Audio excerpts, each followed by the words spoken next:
Electric current होता क्या है, ठीक, इलेक्ट्रिक करंट होता क्या है। तो साफ साफ लिखा हुआ है आसान शब्दों में कि the net flow of electric charge through any cross section material is known as electric current. जो टोटल इलेक्ट्रिक चार्ज होगा वो फ्लो करेगा किसी भी क्रॉस सेक्शन एरिया से। बात समझे, वो जो टोटल चार्ज होगा वो किसी भी एरिया से, क्रॉस सेक्शन एरिया से जितना net flow of electric charge होगा ना, जितना टोटल, उसको ही हम लोग इलेक्ट्रिक करंट कहेंगे, ठीक। Net flow of electric charge through any cross section area of a material is known as electric current. जैसे एग्जांपल दे रहे हैं कि यहाँ पर एग्जांपल हम देना चाहते हैं आपको कि ये मेरा एक क्रॉस सेक्शन मतलब मटेरियल है और इसमें से जो इलेक्ट्रिक चार्ज है वो फ्लो करके इधर से इधर जा रहा है। तो जितना नंबर ऑफ इलेक्ट्रॉन जाएगा, जितना नेट फ्लो, जितना भी फ्लो होगा वो इस क्रॉस सेक्शन एरिया से या इस क्रॉस सेक्शन एरिया से कितना पास कर रहा है, नेट फ्लो ऑफ इलेक्ट्रिक, जितना भी इस एरिया से जितना भी चार्ज पास कर रहा होगा उसी को बोलेंगे हम लोग इलेक्ट्रिक करंट। पास समझ में, उसी को हम लोग बोलेंगे इलेक्ट्रिक करंट। और इलेक्ट्रिक करंट का फार्मूला क्या होता है, अगर एवरेज इलेक्ट्रिक करंट निकालना हो तो एवरेज इलेक्ट्रिक करंट निकालने का फार्मूला होता है total electric charge by total time taken. जितना चार्ज जाएगा, पास करेगा उस पार्टिकुलर टाइम में, टोटल टाइम में, या इस टोटल चार्ज कितना भी पास करेगा उस टोटल टाइम से, उसी को हम लोग एवरेज इलेक्ट्रिक करंट कहेंगे, ठीक। उसके बाद एक इसका शॉर्ट में हम ये लिख सकते हैं ये वाला कि Q बाई टी हम लोग मतलब इलेक्ट्रिक करंट एवरेज हम लोग लिख सकते हैं। और चार्ज का फॉर्मूला हम लोग इलेक्ट्रोस्टैटिक्स में पढ़े हुए हैं, Q equal to NE, number of charge into electrons, ठीक। उसके बाद ये इसी को हम लोग Q की जगह NE लिखे तो I equal to NE by T, ये एक फार्मूला हो जाएगा। या आप ये लिख सकते हैं current average equal to delta T by delta T, delta Q by delta T, Q2 minus Q1 या T2 by T2 minus T1, ये आप लोग लिख सकते हैं। फार्मूला इलेक्ट्रिक करंट का फार्मूला होता है, ठीक। The net flow of electric charge through any cross section area is known as electric current. जो नेट फ्लो होगा चार्ज का किसी भी क्रॉस सेक्शन एरिया से, उसी को हम लोग इलेक्ट्रिक करंट कहेंगे। बात समझ में आए तो आप लोग इसको नोट कीजिए, उसके बाद हम लोग आगे बढ़ते हैं। तो ये देखिए बहुत ही आसान है, बात में ये इलेक्ट्रिक करंट चैप्टर बहुत ही आसान चैप्टर है और इसका डिफिनेशन भी बहुत आसान है जो कि लिखे हुए हैं। लेकिन बाकी पता नहीं, बाकी टीचर्स इसको इतना कॉम्प्लिकेटेड कर देते हैं, इतना मतलब हार्ड बना देते हैं कि बच्चे लोग को लगता है कि ओह बहुत हार्ड चैप्टर है। बट ये बहुत ही ईजी चैप्टर है, बहुत ही ईजी चैप्टर है। क्लास 10 हम लोग पढ़े थे उतना ही बहुत ही ईजी चैप्टर है। बात में तो ये सब आप लोग लिख लिए होंगे। उसके बाद हम लोग अब आगे बढ़ते हैं, ठीक। अब हम लोग आगे बढ़ते हैं, आप स्क्रीनशॉट भी ले लीजिए, टाइम बचेगा स्क्रीनशॉट ले लीजिए। और ये कोर्स बेसिकली उस चीज़ के लिए डिज़ाइन है, किस चीज़ के लिए डिज़ाइन है, तो बिहार बोर्ड का जो एग्ज़ाम होने वाला है फरवरी में उसके लिए डिज़ाइन है, और जो सेंटअप एग्ज़ाम होने वाला है बिहार बोर्ड का उसके लिए डिज़ाइन है, ठीक। इसमें बेसिकली आपको जो वही पढ़ाया जाएगा जो एग्ज़ाम में आए, जिससे आपको 100 में 90 प्लस मार्क्स ले आए, ठीक। जो इस थ्योरी में आपको 70 मार्क्स का होता है तो आप 65 प्लस ले आए, ठीक। 65 प्लस मार्क्स आप लोग ले आए। और कोई बच्चे कमज़ोर है, वीक है, जो 11th कुछ नहीं पढ़े हैं, उनको 60 प्लस आराम से आ जाएगा, कोई सोचने वाली बात नहीं है। इसको लिख लीजिए आप लोग। तो अब हम लोग स्टार्ट करेंगे important points about electric current, ठीक। जो हमारा some important points about electric current, ठीक। इलेक्ट्रिक करंट हम लोग समझ लिए कि इलेक्ट्रिक करंट होता क्या है, उसका फार्मूला देख लिए, फार्मूला क्या होता है। उसके बाद हम लोग देखेंगे कि इलेक्ट्रिक करंट के बारे में कुछ इंपॉर्टेंट या खास बात, जैसे हर इंसान के कुछ ना कुछ खास बात होती है, उसी तरह इलेक्ट्रिक करंट की भी कुछ खास बातें होती है। क्या होती है, तो पहला पॉइंट क्या है, it is one of the 7 base physical quantity. 7 जो बेस फिजिकल क्वांटिटी होता है, ठीक, फंडामेंटल फिजिकल क्वांटिटी होता है 7 जो बेस फिजिकल क्वांटिटी होता है, उसमें एक करंट भी होता है। तो यही बोला गया है कि it is the one of the 7 base fundamental physical quantity. बात समझ। दूसरा, it's SI unit is ampere, ठीक। इलेक्ट्रिक करंट का SI यूनिट क्या होता है, एम्पियर होता है, ठीक। इलेक्ट्रिक करंट का SI यूनिट एम्पियर होता है, ये भी आपको पता होगा पहले से, ठीक। उसके बाद इट्स डायमेंशन इज I और A। It's dimension is I और A कहने का मतलब है कि इसका डायमेंशन I और A दोनों लिख सकते हैं, जो आपको सुविधा लगे। इसका डायमेंशन I लिखिए, A लिखिए, दोनों लिख सकते हैं, ठीक। उसके बाद it is always directed from higher electric potential to lower electric potential. यह किसके तरफ थ्रू डायरेक्टेड होगा, किसके तरफ इसका डायरेक्शन होगा, तो हायर इलेक्ट्रिक पोटेंशियल से लोअर इलेक्ट्रिक पोटेंशियल से पर मतलब से इसका डायरेक्शन होगा। हायर इलेक्ट्रिक पोटेंशियल से लेके लोअर इलेक्ट्रिक पोटेंशियल तक इसका डायरेक्शन होगा। बात समझ में?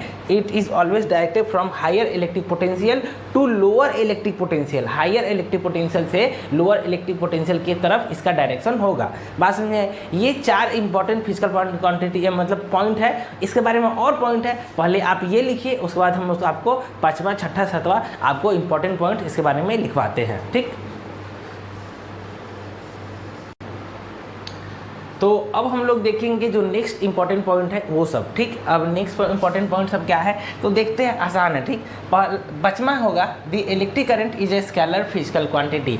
जो इलेक्ट्रिक करंट होता है वह स्केलर फिजिकल क्वांटिटी होता है। बहुत ही ईजी है, बहुत ही सिंपल है। उसके बाद the direction of flow of positive charge is taken as the direction of electric current. जो डायरेक्शन ऑफ होगा ना, जो डायरेक्शन मतलब जो भी डायरेक्शन होगा पॉजिटिव चार्ज का किसी भी कंडक्टर में, ठीक, जो भी डायरेक्शन होगा पॉजिटिव चार्ज का किसी भी कंडक्टर में वही इलेक्ट्रिक करंट का डायरेक्शन होगा। इसीलिए in conductor a free electron move in the direction of in the opposite direction of free electric current. जो कंडक्टर में क्या होता है, इलेक्ट्रॉन होते हैं ना, वो अपोजिट ट्रैवल करते हैं इलेक्ट्रिक करंट के। बात समझ में आई? अपोजिट ट्रैवल कर रहे हैं इलेक्ट्रिक करंट के, मतलब इलेक्ट्रिक करंट की तरफ इलेक्ट्रॉन अपोजिट कर रहा है, तो उसके मतलब अपोजिट में कौन करेगा, प्रोटॉन करेगा, पॉजिटिव चार्ज करेगा। तो वही कर रहा है कि पॉजिटिव चार्ज का जो डायरेक्शन होगा वही इलेक्ट्रिक चार्ज का डायरेक्शन होगा। या आप ये भी बोल सकते हैं कि इलेक्ट्रॉन के अपोजिट डायरेक्शन में इलेक्ट्रिक करंट का डायरेक्शन होगा। बात समझ में आई? बहुत ही बेसिक बात है और आसान बात है। बात समझ में आई? उसके बाद हम लोग ध्यान देंगे सेवेंथ पॉइंट क्या है हमारा। 7 point in electric charge time graph QT in electric charge time graph, मतलब आपको जो एक ग्राफ दिया गया हुआ है चार्ज और टाइम का। ठीक, आपको चार्ज और टाइम का एक ग्राफ दिया हुआ है, उसमें पूछ रहा है क्या कि उसमें बता रहा है the slope eight a particular point T gives the electric current at that point. तो जो चार्ज और टाइम का जो ग्राफ होगा उसमें जो स्लोप होगा, जो चार्ज और टाइम ग्राफ का जो स्लोप होगा वो आपको किसी भी पार्टिकुलर पॉइंट पे इलेक्ट्रिक करंट देगा। कहने का मतलब है कि यह टाइम t है, यह चार्ज q है, इसका जो स्लोप है, तो यह किसी भी पार्टिकुलर पॉइंट पे यहाँ पे आप चेक करिएगा तो वहाँ पे आप चेक कर रहे हैं तो वहाँ पे उसका इलेक्ट्रिक करंट होगा। यह बात कह रहा है, यह बात साबित कर रहा है। बात समझ में आई? तो यह कहना है आपका इलेक्ट्रिक करंट के बारे में। ठीक, इलेक्ट्रिक करंट के बारे में यह बात हुई, तो यह भी आप लिखिए और हम लोग उसके बाद आगे बढ़ते हैं। ठीक, अब उसके बाद हम लोग आगे बढ़ेंगे। ये आप लिखिए, ठीक, ये आप लिखिए, स्क्रीनशॉट लीजिए। बेसिक बात है, इजी बात है। बात समझ में आई? उसके बाद अब हम लोग क्या करेंगे, ध्यान देंगे, इलेक्ट्रिक करंट डेंसिटी पढ़ेंगे। ठीक, इलेक्ट्रिक करंट डेंसिटी अब हम लोग पढ़ेंगे, तो उस पर हम लोग फोकस करेंगे और वो हम लोग पढ़ेंगे। बात समझ में आई? तब तक आप इसको लिख सकते हैं, स्क्रीनशॉट ले सकते हैं। अब हम लोग इलेक्ट्रिक करंट डेंसिटी पढ़ेंगे। ठीक, इलेक्ट्रिक करंट डेंसिटी, इसको हम कैपिटल J और D से डिनोट करते हैं और उस पर एरो का साइन देते हैं। एरो का साइन क्यों देते हैं? क्योंकि यह एक वेक्टर फिजिकल, ठीक है, यह एक वेक्टर फिजिकल क्वांटिटी है। बात समझे? यह एक वेक्टर फिजिकल क्वांटिटी है, इसीलिए हम इस पर एरो का साइन देते हैं। बात समझे? ये सब बात की बात है। पहले समझते हैं कि इलेक्ट्रिक करंट डेंसिटी होता क्या है। ठीक, इलेक्ट्रिक करंट डेंसिटी होता क्या है। The electric current crossing per unit cross section area cross a section area of a conductor is known as its electric current. यहाँ पे क्रॉस सेक्शन होगा, ठीक, cross section is known as electric current density. तो कह क्या रहा है कि जितना भी इलेक्ट्रिक करंट किसी भी क्रॉस सेक्शन एरिया से पास करता है किसी कंडक्टर के, तो उसको हम इलेक्ट्रिक करंट डेंसिटी कहते हैं। कि जितना भी इलेक्ट्रिक करंट किसी भी कंडक्टर के क्रॉस सेक्शन एरिया से पास कर रहा है, और आप ये भी बोल सकते हैं किसी पार्टिकुलर पॉइंट पे, टाइम पे, किसी पार्टिकुलर टाइम पे, तो आप उसको हम लोग क्या कहते हैं, इलेक्ट्रिक करंट डेंसिटी कहते हैं। समझने के लिए फिगर भी दिया हुआ है कि एक कंडक्टर है उस पर से करंट, इलेक्ट्रिक करंट फ्लो कर रहा है, ठीक, कंडक्टर है उसमें इलेक्ट्रिक करंट फ्लो कर रहा है, तो इस क्रॉस सेक्शन एरिया से कितना इलेक्ट्रिक करंट पास हो गया, इस क्रॉस सेक्शन एरिया से कितना इलेक्ट्रिक करंट पास हो गया, उसी को हम लोग बोलते हैं इलेक्ट्रिक करंट डेंसिटी। बात समझ में आया?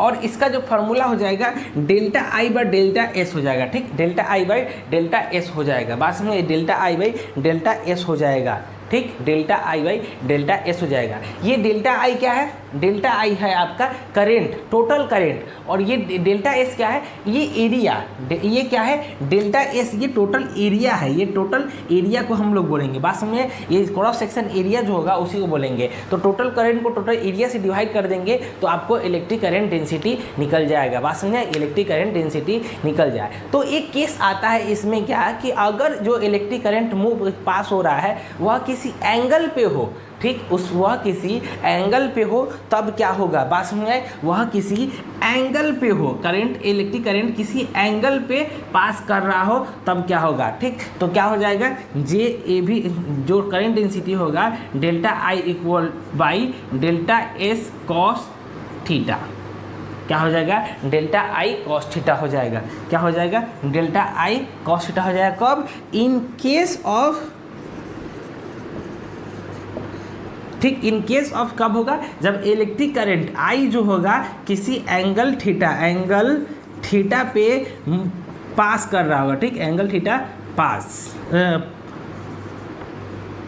पासेस थ्रू, ठीक, इन किस केस में, तो ऐसा केस में जब किसी, ये जो इलेक्ट्रिक करंट हो वो किसी थीटा डिग्री पे जा रहा हो, उसी क्रॉस सेक्शन एरिया से निकल रहा हो, पास कर रहा होगा, तब हम लोग ये वाला लिखेंगे, current density, average current density equal to delta I by delta S cos theta. बात समझिए, तो इसको लिख सकते हैं आप लोग, इसको आप लोग लिखिए, उसके बाद हम लोग आगे बढ़ते हैं। तो ये लिख लिए आप लोग, ये सब लिख लेना जरूरी है क्योंकि एग्ज़ाम में यही सब आपको लिख के आना है और यही सब समझना है। बस में यही आपको एग्ज़ाम में लिखना होगा, तब एग्ज़ाम में आपको कोई प्रॉब्लम नहीं होगा, आराम से फुल में फुल मार्क्स आएगा। 1-2 मार्क्स कट जाएगा वो अलग बात है, फुल में फुल मार्क्स जल्दी नहीं आता है, ठीक, उसके लिए साल भर पढ़ना पड़ता है, 3 महीने में क्या ही होगा। तो लेकिन इतना है कि आप 60+ मार्क्स जरूर ले आओगे। बात समझिए, आप 60+ मार्क्स जरूर ले आओगे। 70 में, आउट ऑफ 70 आप 60+ मार्क्स लाओगे, ठीक, 100 में आप लोग 90 पार लाओगे, इतना तो हमको पता है, ठीक, जितना हम करवा रहे हैं उतना कर लोगे। तो आगे हम लोग बढ़ते हैं, ठीक। अब हम लोग इसमें कुछ इम्पोर्टेंट मतलब पॉइंट देख रहे थे, मतलब समझ रहे थे कि ये होता है जे एवरेज, मतलब electric density, electric current density equal to delta I by delta D S cos theta. उसको हम इस तरह लिख सकते हैं कि delta I equal to J electric current, average electric current equal to delta S cos theta, ठीक, इतना लिख सकते हैं। तो हम क्या कर रहे हैं, ये तो एवरेज का बात हो रहा है, ठीक, यह बात हो रहा है एवरेज के लिए। लेकिन जब हम बात करेंगे किसके लिए, छोटा सा पार्ट के लिए, छोटा सा इलेक्ट्रिक करंट के लिए या छोटा सा उस एरिया के लिए, तो क्या होगा, D I equal to J D S cos theta हो जाएगा। इसको छोटा सा पार्ट को इंटीग्रेट करेंगे तो वह बड़ा हो जाएगा। तो क्या करेंगे हम लोग, D I integration of D I equal to J D S integration of J D S cos theta. तो अगर डी आई क्या हो जाएगा, आई हो जाएगा, और जे डी एस क्या हो जाएगा, integration of J D S हो जाएगा। तो इलेक्ट्रिक करंट आई क्या है, इलेक्ट्रिक करंट आई है dot product of electric current density into the area, ठीक, electric current density into cross section, given cross section area, उसी को हम लोग इलेक्ट्रिक करंट बोलते हैं। इससे पता चलता है कि यह क्या है, स्केलर, इलेक्ट्रिक करंट क्या है, स्केलर फिजिकल क्वांटिटी है, जो कि हम पिछले मतलब थोड़ा देर पहले हम लोग बताए हैं आपको, ठीक। बात समझें, इलेक्ट्रिक करंट डॉट प्रोडक्ट का होता है इलेक्ट्रिक करंट डेंसिटी और गिवन उसका गिवन क्रॉस सेक्शन एरिया का। तो इससे यह साबित होता है कि इलेक्ट्रिक करंट क्या होता है, स्केलर फिजिकल क्वांटिटी होता है। अभी तक हम लोग ये डिस्कस नहीं किए हैं कि इलेक्ट्रिक करंट डेंसिटी वो कौन सा क्वांटिटी होता है। तो अब हम लोग जस्ट डिस्कस करेंगे थोड़ा देर में, तब तक आप लोग ये नोट कीजिए। तो नोट कर लिए आप लोग, ये नोट कीजिए, ये पहला पार्ट नोट कीजिए, थोड़ा सा एग्जाम में थोड़ा अगर घुमा फिरा के पूछा तो आप लोग इसको समझ सकते हैं, ठीक। तो अब हम लोग देखते हैं कि इलेक्ट्रिक करंट डेंसिटी के बारे में कुछ इंपॉर्टेंट पॉइंट, ठीक। इलेक्ट्रिक करंट डेंसिटी हम लोग पढ़े और समझे, तो उसके बारे में कुछ इंपॉर्टेंट पॉइंट है वो देखते हैं। तो पहला पॉइंट उसके बारे में क्या है कि it is a vector physical quantity. पहला इसके बारे में इंपॉर्टेंट पॉइंट ये है कि यह एक वेक्टर फिजिकल क्वांटिटी है। बात समझे, यह एक वेक्टर फिजिकल क्वांटिटी है, ठीक। इसीलिए इसके ऊपर हम लोग जे से साइन से डिनोट करते हैं, तो इसके ऊपर हम लोग एरो का साइन देते हैं क्योंकि यह वेक्टर फिजिकल क्वांटिटी है। बात समझे। उसके बाद it is along the direction of electric current. यह किसके अलोंग होता है, तो इलेक्ट्रिक करंट का जो डायरेक्शन होता है उसके अलोंग होता है। बात समझे। यह किसके अलोंग होता है, तो यह इलेक्ट्रिक करंट के डायरेक्शन के अलोंग ही होता है। जिधर इलेक्ट्रिक करंट मूव करेगा उधर ये भी मूव करेगा, इसको किसी से मतलब नहीं है। बात समझ आई। उसके बाद नेक्स्ट जो पॉइंट आता है, it's SI unit is ampere per metre square और कूलम पर सेकेंड पर मीटर स्क्वायर। बात समझ में, इसका ऐसा यूनिट ये होगा, ठीक। एम्पियर पर मीटर स्क्वायर होगा, या और आप ये कूलम पर सेकेंड मीटर पर मीटर स्क्वायर बोल सकते हैं, ठीक। उसके बाद हम लोग इसका डायमेंशन के बारे में बात करेंगे। तो डायमेंशन क्या होता है, it dimension is I L square, ठीक। आई एल स्क्वायर, क्योंकि करंट बाई एरिया है तो करंट आई, और ये एरिया पर है तो यहाँ पे निगेटिव साइन होगा, ठीक। ये पर है, एरिया पर है, नीचे है ना, तो एल पे पावर -2 होगा। बात समझ में, इसका डायमेंशन एल पे पावर आई इंटू एल पे पावर -2 होगा। तो ये आपका हो गया इलेक्ट्रिक करंट डेंसिटी, ठीक। तो आज हम लोग कंप्लीट किए इलेक्ट्रिक करंट क्या होता है, इलेक्ट्रिक करंट के कुछ पॉइंट्स देखे, बेसिक पॉइंट, इंपॉर्टेंट पॉइंट। उसके बाद इलेक्ट्रिक करंट डेंसिटी पढ़े। इलेक्ट्रिक करंट डेंसिटी पढ़ने के बाद हम लोग क्या पढ़े, इलेक्ट्रिक करंट डेंसिटी पढ़ने के बाद हम लोग कुछ उसका इंपॉर्टेंट पॉइंट ये सब देखे। तो आज के लिए इतना ही। नेक्स्ट लेक्चर में हम लोग ड्रिफ्ट वेलोसिटी कंप्लीट करेंगे। उसके बाद हम लोग ओम्स लॉ भी कंप्लीट करेंगे, ठीक। ड्रिफ्ट वेलोसिटी के बाद relation between drift velocity and यही होगा इलेक्ट्रिक करंट डेंसिटी। उसके बाद हम लोग ओम्स लॉ पे आएंगे। तो जल्द ही नेक्स्ट लेक्चर मिलेगा, कल ही आपको नेक्स्ट लेक्चर मिल जाएगा। सेंटअप एग्जाम तक पहले आपको सिलेबस कंप्लीट हो जाएगा, टेंशन नहीं लेना है, ठीक। सेंटअप एग्जाम से पहले आपका syllabus complete, tata bye bye. और बोर्ड एग्जाम तक तो हम रिवाइज भी करवा देंगे, ठीक। बिहार बोर्ड का बोर्ड एग्जाम से पहले हम रिवाइज भी करवा देंगे। तो सोचना नहीं है, टेंशन नहीं लेना है, बस पढ़ते रहना है। तब तक के लिए आप लोग, अभी दुर्गा पूजा का सीजन है, दुर्गा पूजा में मेला घूमिए, मस्त रहिए, ठीक। पढ़ाई लगभग आपको छठ के बाद ही होता है, छठ के बाद ही आप पढ़ाई होता है, क्योंकि अभी तो फेस्टिवल चल रहा है। जैसे कि एग्जाम्पल देते हैं, ठीक। अभी देखिए दुर्गा पूजा का टाइम है, तो अभी लोग पहले नवरात्रि करेगा, मतलब 9 दिन 10 दिन नवरात्रि करेगा।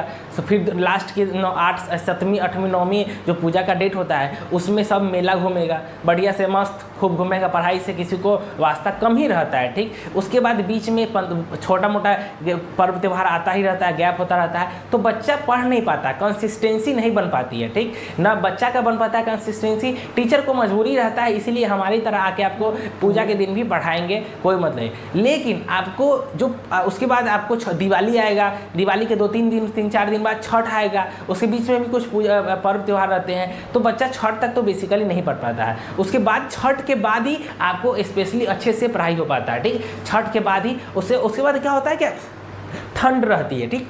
छठ पूजा के बाद ठंड आ जाती है, तो ठंड में क्या होता है कि बाहर निकलने का मन नहीं करता है, घूमने का मन नहीं करता है। एक जगह बैठे रह गए तो बैठे रह गए, एक जगह रजाई के अंदर है तो रजाई के अंदर ही रह गए। तो उस समय बच्चा क्या होता है कि सोचता है कि बैठे हैं तो किताब पढ़ लेते हैं, मतलब एक जगह बैठ के पढ़ते ही रहता है, कुछ करे ना करे, मोबाइल चलाता है अलग बात है, लेकिन बच्चा पढ़ते ही रहता है और लंबे समय तक पढ़ता है। ना आपको कुछ फिजिकली प्रॉब्लम होगा, ना पेट में दर्द होगा, ना इधर उधर कुछ होगा। बस अलग बात है, पानी पीजिएगा तो बार बार बाथरूम दौड़ना पड़ेगा सुसु के लिए, सॉरी, ये मतलब हम जनरल बात बता रहे हैं, जो ठीक हम एक सच्चाई बात बता रहे हैं, ऐसा ही होता है बच्चों के साथ। तो ठंड में होता है क्या कि आप ज़्यादा देर पर बैठकर पढ़ पाते हैं, आपको एक जगह बैठने का मन करता है, इधर उधर घूमिएगा, ठंड लगने का लगता है तो आपको बाहर जाने का भी मन नहीं करता, घूमने का भी मन नहीं करता है। तो बस के बैठ के, और एग्जाम रहता है सामने तो बैठे हुए हैं तो पढ़ लेते हैं। तो बच्चा ठंड के टाइम में काफ़ी पढ़ता है, एग्जाम टाइम तक ठंड रहता है